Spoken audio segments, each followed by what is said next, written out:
ಕಾಶ್ಮೀರದಲ್ಲಿ ಮತ್ತೆ ಬಾಂಬ್ ಸ್ಫೋಟದ ಸದ್ದು, ಶ್ರೀನಗರ ಬ್ಲಾಸ್ಟ್. ಎಸ್, ಶ್ರೀನಗರದಲ್ಲಿ ಮತ್ತೆ ಭಾರಿ ಸ್ಫೋಟದ ಸದ್ದು. ನಾಗರಿಕ ಪ್ರದೇಶಗಳನ್ನೇ ಟಾರ್ಗೆಟ್ ಮಾಡಿದ್ದಂತಹ ಪಾಕ್ ಶ್ರೀನಗರದ ವಿಮಾನ ನಿಲ್ದಾಣದ ಬಳಿ ಸ್ಫೋಟದ ಸದ್ದು. ಶ್ರೀನಗರದಲ್ಲಿ ಮತ್ತೆ ಭಾರಿ ಸ್ಫೋಟದ ಸದ್ದು. ಎಸ್, ಹೌದು, ಶ್ರೀನಗರದಲ್ಲಿ ಭಾರಿ ಸ್ಫೋಟದ ಸದ್ದು ಕೇಳಿಸ್ತಾ ಇದೆ. ನಾಗರಿಕ ಪ್ರದೇಶವನ್ನೇ ಪಾಕಿಸ್ತಾನ ಟಾರ್ಗೆಟ್ ಮಾಡ್ತಾ ಇದೆ. ಶ್ರೀನಗರದ ವಿಮಾನ ನಿಲ್ದಾಣದ ಬಳಿ ಈ ಒಂದು ದೊಡ್ಡ ಸ್ಫೋಟ ಸಂಭವಿಸಿದೆ.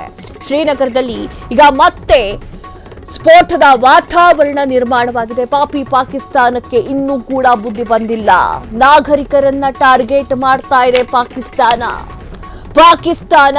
ಭಾರತದ ನಾಗರಿಕರ ಮೇಲೆ ಫೋಕಸ್ ಮಾಡ್ತಾ ಇದೆ. ಭಾರತದ ನಾಗರಿಕರನ್ನ ಟಾರ್ಗೆಟ್ ಮಾಡ್ತಾ ಇದೆ. ನಾವು ಟಾರ್ಗೆಟ್ ಮಾಡಿದ್ದು ಭಯೋತ್ಪಾದಕರನ್ನಾಗಿತ್ತು, ಬಟ್ ಪಾಕಿಸ್ತಾನ ಟಾರ್ಗೆಟ್ ಮಾಡ್ತಾ ಇದ್ದಿದ್ದು ಜನಸಾಮಾನ್ಯರನ್ನ, ನಾಗರಿಕರನ್ನ. ನೀವು ಯೋಚನೆ ಮಾಡಿ, ನಾವು ಭಯೋತ್ಪಾದಕರನ್ನ ಟಾರ್ಗೆಟ್ ಮಾಡಿ ಅವರನ್ನ ಮುಗಿಸಿದ್ದೇವೆ. ಪಾಕಿಸ್ತಾನ ಭಯೋತ್ಪಾದಕರನ್ನ ಸೇವ್ ಮಾಡಲಿಕ್ಕೆ ಅವರ ನಾಗರಿಕರನ್ನ ಬಲಿ ಕೊಡ್ತಾ ಇತ್ತು. ವಾಯು ಪ್ರದೇಶಗಳಲ್ಲಿ ಮುಕ್ತವಾಗಿ ವಿಮಾನ ಹಾರಾಟ ಮಾಡಲಿ ಅಂತ ಅವಕಾಶವನ್ನ ಕೊಟ್ಟಿತ್ತು. ಭಯೋತ್ಪಾದಕರು ಅವರಿಗೆ ಹೆಚ್ಚಾದ್ರು, ನಾಗರಿಕರು ಅವರಿಗೆ ಹೆಚ್ಚು ಅಂತ ಅನಿಸಿಲ್ಲ.